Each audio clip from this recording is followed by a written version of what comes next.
Por la señal de la Santa Cruz, de nuestros enemigos, líbranos, Señor Dios nuestro, en el nombre del Padre, y del Hijo, y del Espíritu Santo. Amén.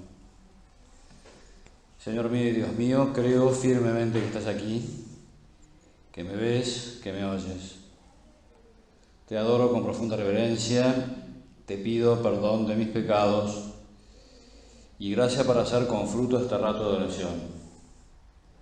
Madre mía Inmaculada, San José, mi Padre y Señor, Ángel de mi guarda, intercedan por mí.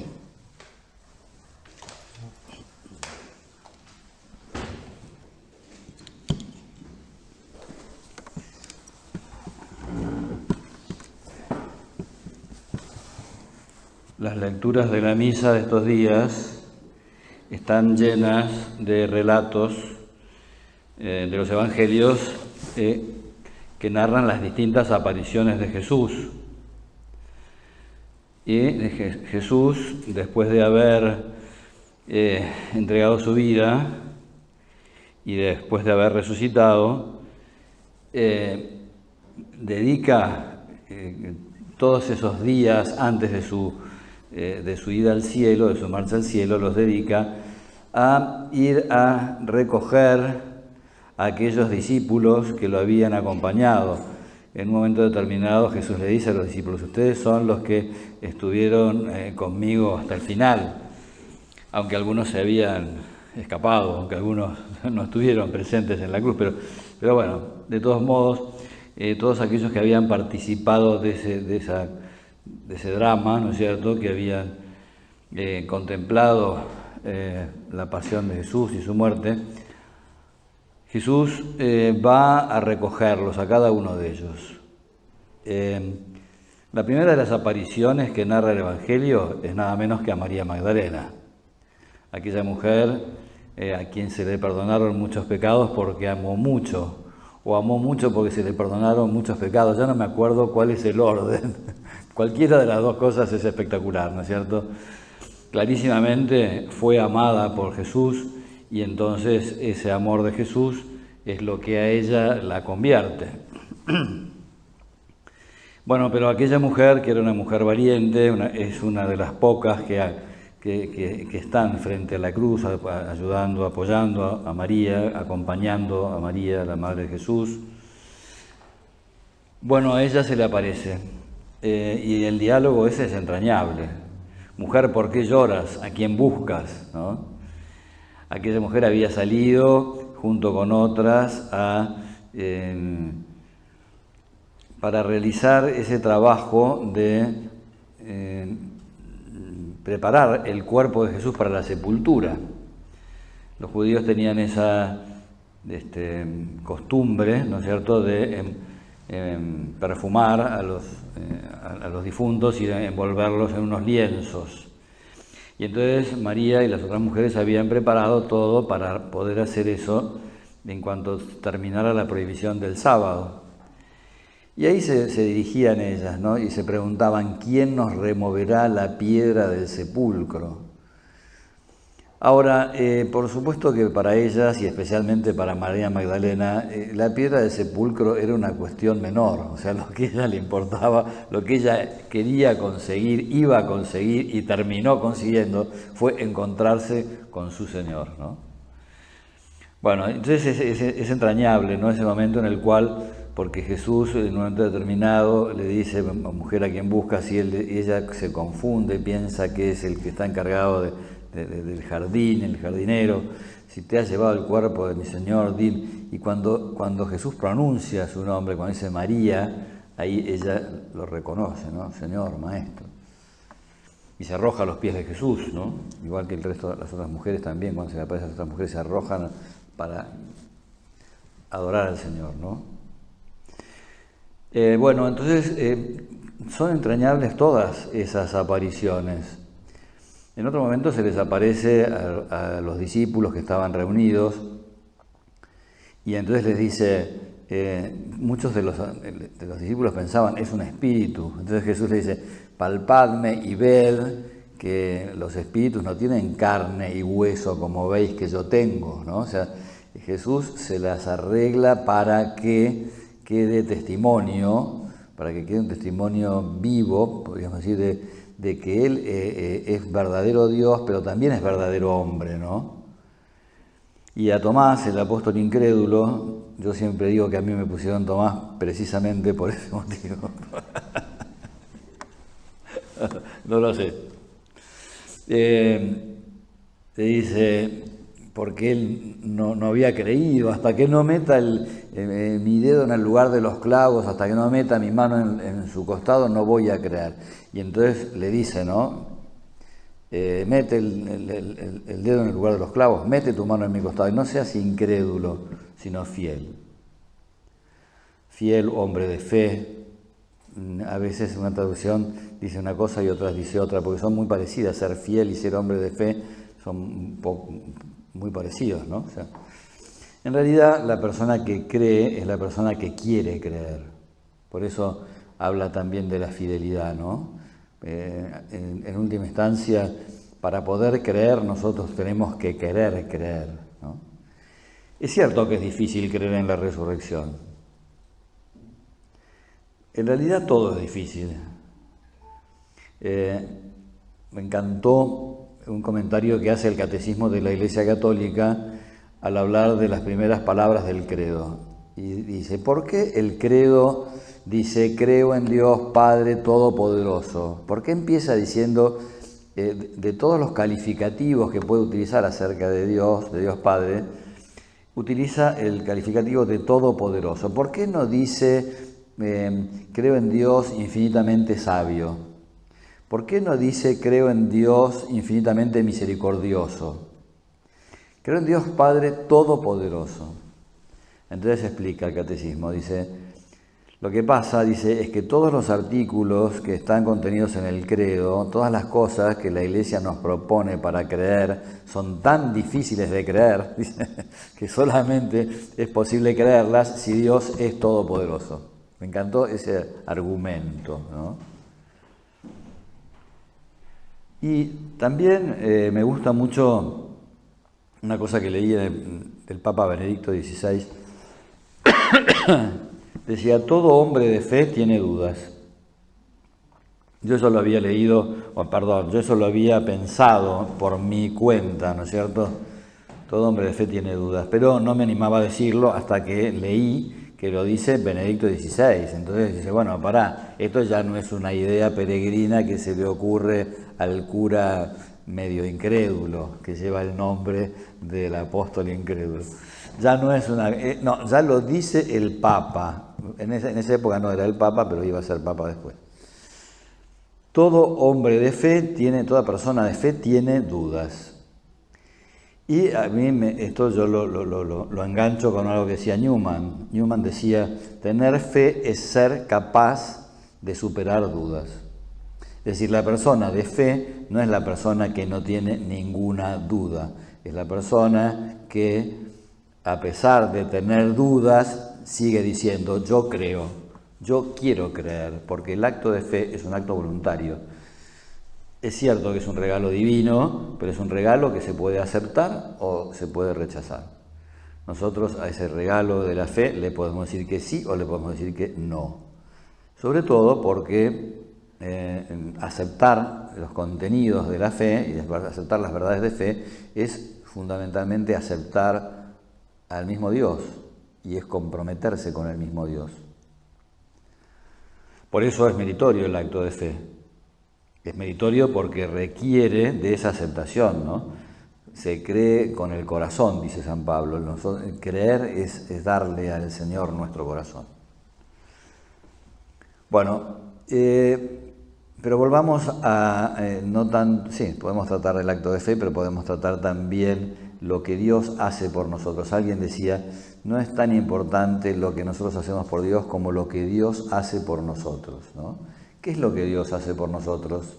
Lo que Dios hace por nosotros es, primero, crearnos. Segundo, redimirnos. Tercero, perdonarnos nuestros pecados. Bueno, cuarto, darnos esperanza. Bueno, Dios hace todo por nosotros, ¿no es cierto? Pero, qué importante que es esto, ¿no? La virtud de la esperanza se funda, sobre todo, en esa omnipotencia divina, en ese Dios que es todopoderoso. San Pablo dice que si nosotros creemos en Cristo solamente para esta vida, somos los más desgraciados de todos los hombres. Si nosotros pensamos que Cristo puede ayudarnos solamente en nuestra vida, estamos perdidos. Ahora, la resurrección de Cristo es la prueba, podríamos decir, es la garantía de nuestra propia resurrección. En esto es donde nos diferenciamos los cristianos del resto, ¿no es cierto? O sea, ¿en qué creemos nosotros los cristianos? Creemos en un Dios que murió, pero resucitó. En un Dios que es capaz de vencer a la muerte. Vieron que el Viernes Santo los judíos le decían a Jesús: si eres el Hijo de Dios, desciende ahora mismo de la cruz y te vamos a creer. Lo mismo le decía el ladrón que estaba a su izquierda, ¿no? Y Jesús no quiere ceder a la tentación del espectáculo fácil. Hubiera sido sencillísimo, ¿no? O sea, estaba ahí toda la multitud reunida, toda la ciudad de Jerusalén ahí reunida, y entonces Jesús hubiera bajado de la cruz y todo el mundo hubiera dicho, ¡oh!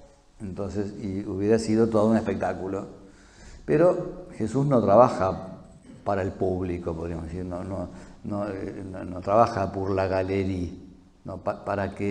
para conseguir la aprobación de los que están ahí presentes. No, Él hace las cosas en la medida en que corresponde hacerlas. Y Él quería demostrar que no solamente era capaz de bajar de la cruz, era capaz de morir y era capaz de resucitar.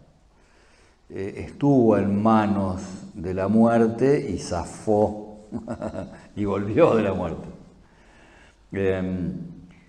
Nadie me quita la vida, dice Jesús, yo la entrego libremente y libremente la recupero.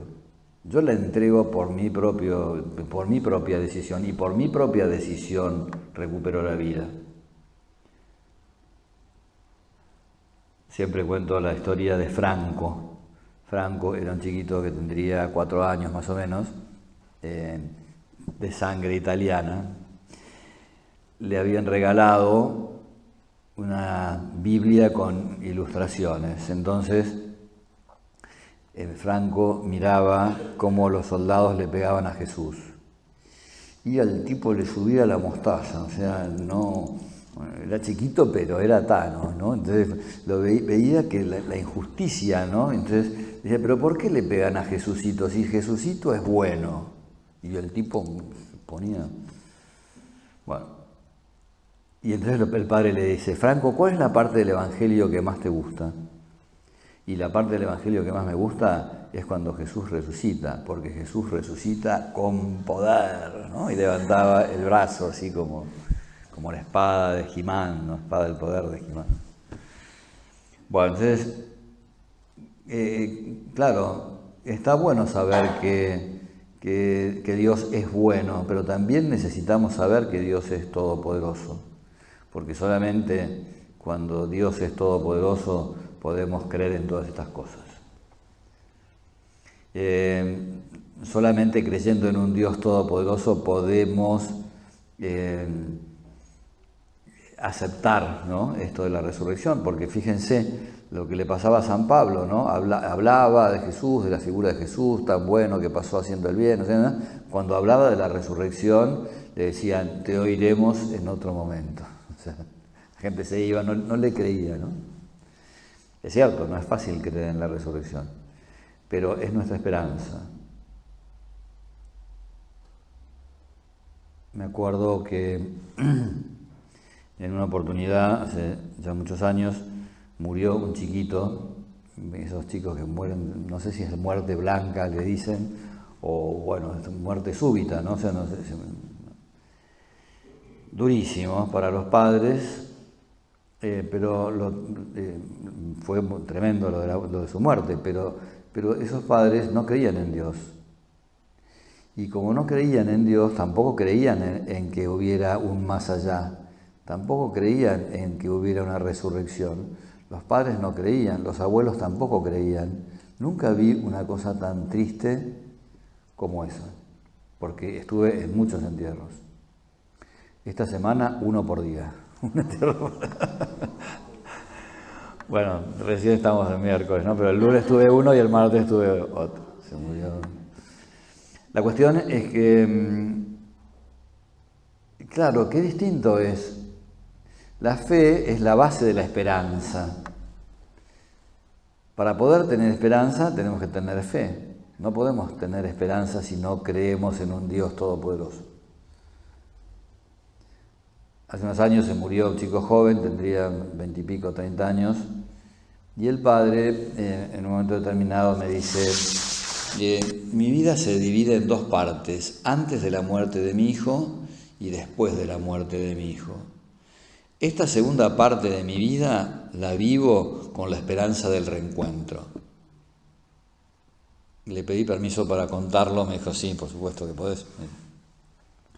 Pero a mí me llamaba la atención el modo en que él lo planteaba, ¿no? Es un hombre de fe, sí, es un hombre de fe, pero él lo planteaba, digamos,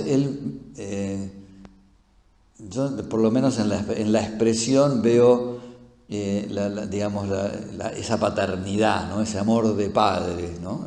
La esperanza del reencuentro lo veo como el amor de padre que extraña a su hijo, que no. Bueno, y confiado también en ese poder divino, ¿no? Es como en esa expresión yo creo como que se resume esas 2 cosas, ¿no? Esa realidad humana del dolor, de la pérdida de su hijo, con esa esperanza en el poder de Dios, ¿no?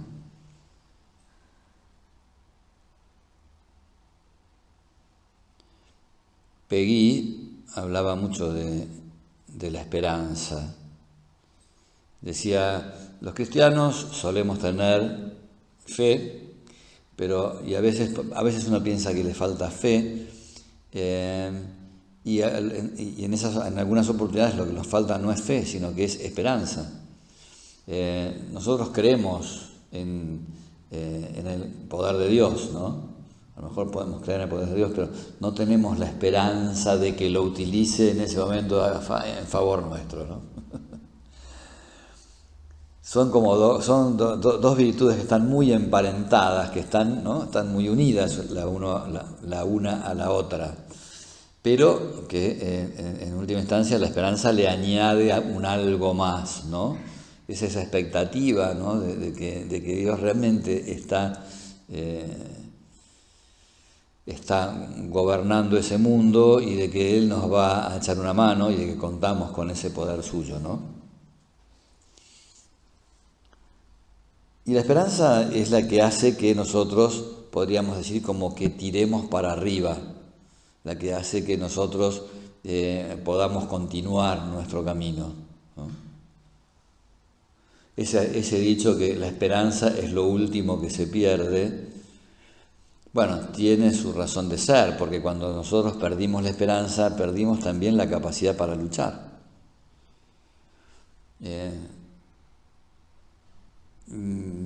Mientras hay vida, hay esperanza. Mientras hay vida, existe la posibilidad, ¿no es cierto?, de que las cosas cambien. Y después de esta vida también, ¿no? Pero uno solamente cuando tiene la esperanza de vencer, lucha, ¿no? El otro día estuve en la casa de un amigo mío, estuvimos jugando al truco. Nos llevaban 9 puntos. Ellos ya tenían, nosotros ni siquiera habíamos salido de las malas, ¿no? Entonces, mi compañero todavía tenía la esperanza, yo ya no, yo la había perdido. Nos hicieron de goma. Bueno, es decir, cuando uno perdió la esperanza es como que ya no tiene fuerza para luchar, ¿no? A la vez, también es cierto que la fortaleza es necesaria para mantener la esperanza. Sobre todo cuando vienen esas luchas que son largas, ¿no es cierto?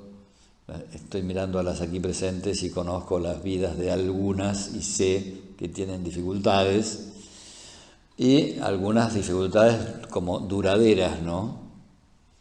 Alguien decía que la cruz más dura es la que más dura, la cruz más fuerte, la cruz más pesada es la que tiene más duración en el tiempo, ¿no? Entonces, para mantener la esperanza también es necesaria la fortaleza, ¿no? Es necesaria esa capacidad para seguir perseverando en la lucha. Son dos virtudes que se van complementando, ¿no? Que se van como llamando la una a la otra. En la medida en que tenemos esperanza, le ponemos más polenta, y en la medida en que le ponemos más polenta, también vamos dando pie a la esperanza, ¿no? Para que la esperanza crezca. Bueno, pero esto fundamentalmente lo tenemos porque el Señor resucitó, porque el Señor nos ha mostrado su poder, porque el Señor nos ha mostrado, fíjense, a mí una de las cosas que me gustan también de estas apariciones de Jesús, es como Jesús tiene como un detalle distinto con cada uno de los discípulos o de las personas a las que Él quiere y a las que Él se les aparece, ¿no?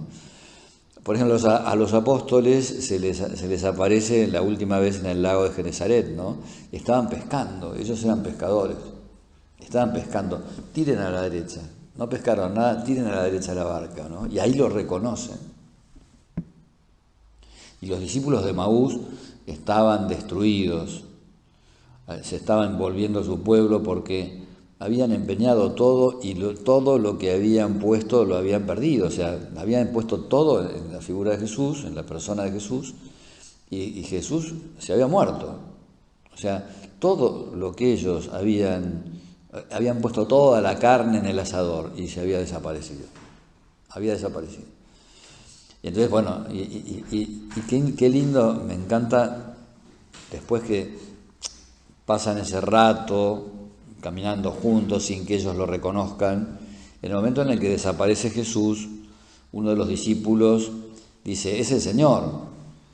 Dice, ¿acaso no ardía nuestro corazón cuando nos explicaba las Escrituras en el camino? O sea, ¿quién sino Él era capaz de producir en nosotros de toda esa revolución interior, ¿no? Toda esa riqueza, ese mundo interior? Solo Jesús era capaz de transmitir eso, ¿no? Bueno, les devuelve la esperanza.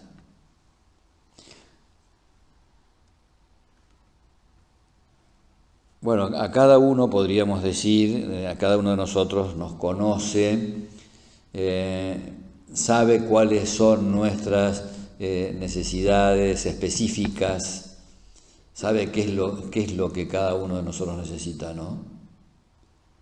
Está bueno ese contemplar el modo que tiene Jesús de proceder, porque también nosotros a la hora de anunciar las cosas de Dios, está bueno que aprendamos de ese modo de actuar de Jesús, ¿no?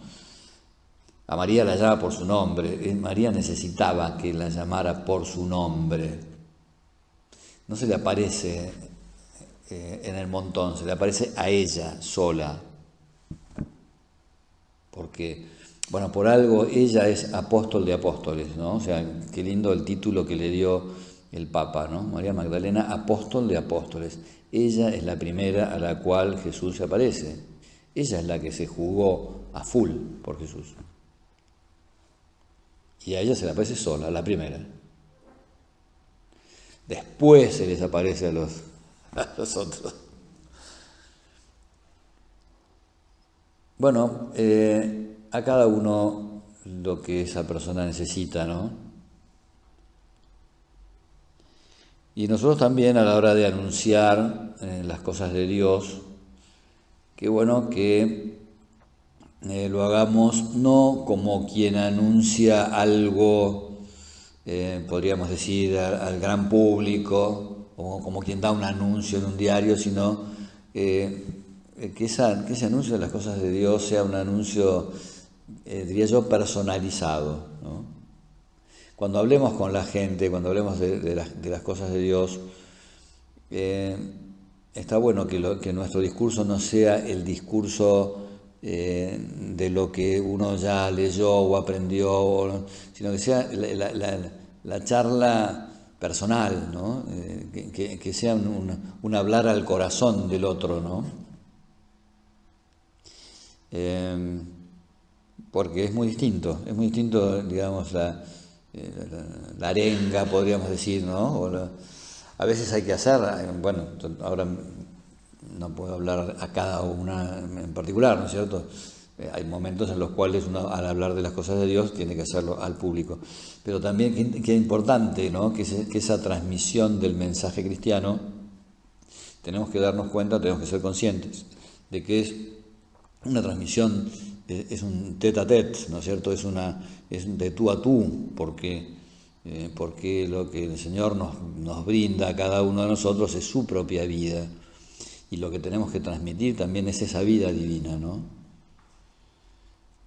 Por eso, en la medida en que tengamos al Señor en nuestro interior, en esa misma medida también vamos a poder transmitirla a los demás. Bueno, tenemos toda esta semana de Pascua, tenemos todo el tiempo de Pascua, ¿no es cierto?, para meditar estos misterios, para meditar en Jesucristo, Dios verdadero, en Jesucristo, hombre verdadero,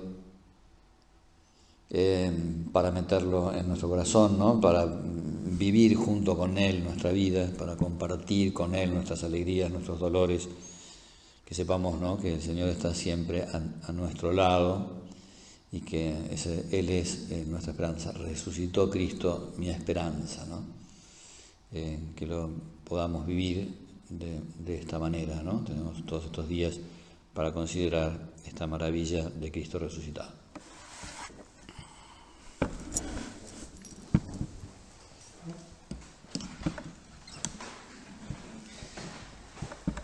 Te doy gracias, Dios mío, por los buenos propósitos, afectos e inspiraciones que me has comunicado en esta meditación. Te pido ayuda para ponerlos por obra. Madre mía Inmaculada, San José mi Padre y Señor, Ángel de mi guarda, intercedan por mí.